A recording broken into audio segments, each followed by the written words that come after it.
Assalamualaikum warahmatullahi wabarakatuh. Perkenalkan, nama saya Miftah Rusiki, Prodi Sistem Informasi. Saya di sini ingin mempresentasikan tugas UAS, yaitu dari makul filsafat umum. Yang pertama, ciri utama yang membedakan filsafat barat modern dengan filsafat abad pertengahan dan klasik adalah filsafat barat modern memiliki ciri utama, yaitu penekanan pada rasio dan subjek individu dalam pencarian pengetahuan. Modernitas filsafat dimulai dengan pergeseran fokus dari otoritas gereja dan tradisi (seperti dalam filsafat abad pertengahan) ke pencarian pengetahuan yang lebih empiris dan rasional. Filsafat klasik lebih banyak berkaitan dengan pencarian kebenaran universal dan objek yang ada di luar individu, sedangkan filsafat modern lebih menekankan pengalaman individu, metode ilmiah, dan kritik terhadap metafisika dan dogma. 2. Filsafat modern diawali dari munculnya pemikiran René Descartes yang mengadakan kritik terhadap metafisika. Mengapa demikian? René Descartes mengkritik metafisika karena ia merasa bahwa banyak pandangan filosofis yang sudah ada sebelumnya tidak memiliki dasar yang pasti, dan upayanya mencari kepastian. Descartes mengutamakan metode keraguan (skeptisisme) untuk meragukan segala sesuatu yang tidak dapat dipastikan dengan jelas. Dengan pemikirannya, yaitu cogito ergo sum (saya berpikir maka saya ada), ia mengusulkan bahwa kesadaran diri dan kemampuan berpikir adalah dasar yang tak terbantahkan untuk pengetahuan yang benar. Bagaimana metode positivisme dan dialektis dalam memperoleh pengetahuan? Yaitu positivisme adalah pendekatan yang berfokus pada pengamatan dan eksperimen empiris. Pengetahuan diperoleh melalui data yang dapat diuji dan dibuktikan secara objektif melalui metode ilmiah.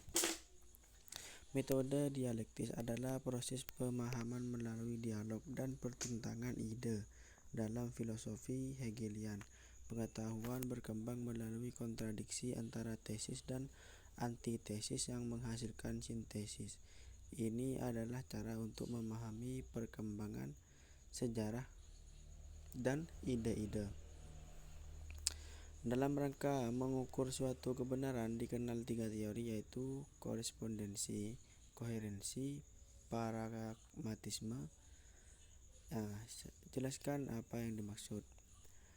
Korespondensi yaitu teori kebenaran. Ini berpendapat bahwa suatu pernyataan dianggap benar jika sesuai dengan kenyataan atau fakta di dunia nyata. Kebenaran adalah kesesuaian antara pikiran dan objek eksternal. Adapun koherensi, yaitu teori kebenaran, ini menganggap bahwa kebenaran sesuatu pernyataan ditentukan oleh konsistensinya dengan seperangkat pernyataan atau keyakinan lainnya. Kebenaran tercapai jika ide-ide tersebut saling mendukung dalam suatu sistem yang koheren. Adapun pragmatisme, teori ini menilai kebenaran berdasarkan hasil praktik atau konsekuensi praktis dari ide atau pernyataan tersebut. Jika suatu keyakinan menghasilkan hasil yang berguna atau dapat diterapkan dalam kehidupan, maka itu dianggap benar. Yang kelima yaitu jelaskan bagaimana penjelasan realisme dan idealisme dalam menjawab hakikat pengetahuan. Realisme adalah pandangan realisme pengetahuan berdasar dari dunia objektif yang ada terlepas dari persepsi manusia. Realis berpendapat bahwa dunia luar berpikiran kita ada dengan independen dan pengetahuan. Kita berusaha untuk mencerminkan kenyataan tersebut. Adapun idealisme, sebaiknya idealisme berpendapat bahwa pengetahuan tidak dapat dipisahkan dari pikiran atau kesadaran manusia. Bagi para idealis, dunia tidak ada tanpa adanya pikiran yang mengamatinya dan pengetahuan berakar pada pengalaman mental atau spiritual. 6. Dalam kajian ontologi dikenal aliran materialisme, idealisme, dualisme, dan pluralisme. Jelaskan masing-masing paham tersebut. Yaitu, dalam kajian ontologi dikenal aliran materialisme, idealisme, dualisme, dan pluralisme. Yang pertama yaitu materialisme. Aliran ini berpendapat bahwa realitas yang sejati adalah materi atau substansi fisik. Segala sesuatu yang ada di dunia ini termasuk pikiran dan kesadaran manusia dapat dijelaskan melalui aspek material dan hukum-hukum alam. Yang kedua yaitu idealisme. Idealisme berpendapat bahwa realitas yang sejati adalah dunia, ide, pikiran atau kesadaran bagi penganut aliran ini. Dunia fisik hanya merupakan manifestasi atau produk dari kesadaran atau pikiran yang lebih mendalam. Yang ketiga yaitu dualisme.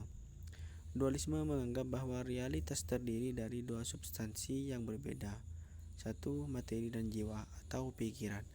Realitas terdiri dari entitas fisik yang dapat dilihat dan diukur, serta entitas non-fisik seperti pikiran atau roh yang tidak bisa dijelaskan secara fisik. Yang terakhir yaitu pluralisme. Aliran pluralisme menyatakan bahwa realitas terdiri dari banyak unsur atau prinsip yang berbeda dan tidak dapat dipahami hanya dengan satu aspek saja. Realitas tidak bisa disederhanakan menjadi satu substansi atau prinsip tunggal, tetapi merupakan gabungan dari berbagai elemen yang saling berinteraksi. 7. Jelaskan argumen materialisme dan idealisme dalam menjelaskan realitas yang sejati. Materialisme berpendapat bahwa realitas yang sejati adalah dunia materi yang dapat dijelaskan oleh hukum-hukum fisika dan sains.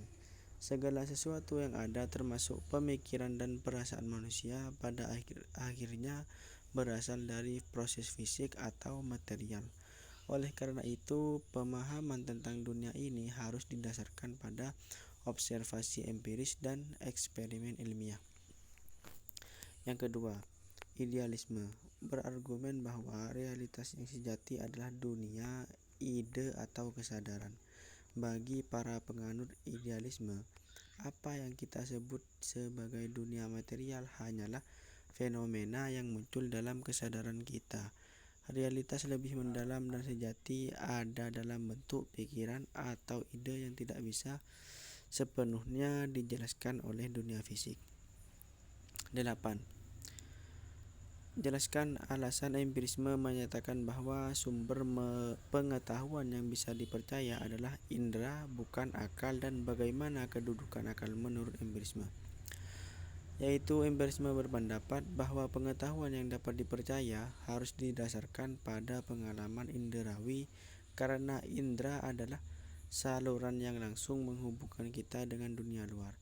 Bagi penganut empirisme, akal atau rasio hanya dapat memberikan pengetahuan yang valid jika ia didasarkan pada data atau informasi yang diperoleh melalui pengalaman indrawi.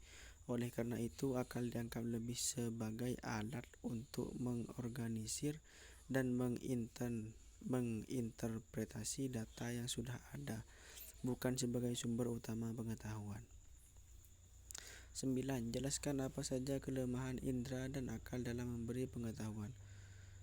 Kelemahan indera yaitu indera manusia terbatas dalam jangkauan dan kemampuan. Ada banyak fenomena yang tidak dapat diindera langsung, misalnya objek yang sangat kecil atau jauh, seperti fenomena yang hanya bisa dirasakan dengan teknologi tertentu. Selain itu, indera manusia bisa terdistorsi atau memberikan ilusi seperti dalam hal penglihatan atau pendengaran. 2. Kelemahan akal.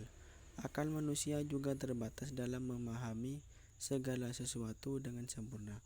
Akal seringkali dipengaruhi oleh bias prasangka, atau kesalahan logika. Selain itu, akal manusia cenderung membangun abstraksi atau teori yang mungkin tidak terlalu mencerminkan kenyataan yang kompleks. Yang terakhir yaitu jelaskan apa yang dimaksud dengan nilai itu subjektif dan nilai itu objektif. Yang pertama yaitu nilai itu subjektif, berarti bahwa penilaian atau pandangan tentang sesuatu tergantung pada individu atau kelompok yang menilai apa yang dianggap baik atau buruk, indah atau jelek bersifat relatif dan dapat berbeda-beda antara orang yang satu dengan yang lainnya. Nilai-nilai ini didasarkan pada pengalaman budaya atau preferensi pribadi.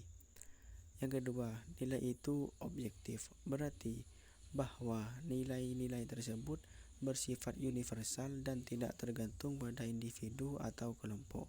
Nilai-nilai ini dianggap benar atau baik secara mutlak, terlepas dari pandangan atau persepsi pribadi dan dapat diterima oleh semua orang sebagai kebenaran universal. Mungkin hanya dapat ini yang saya sampaikan, kurang lebihnya mohon maaf. Wassalamualaikum warahmatullahi wabarakatuh.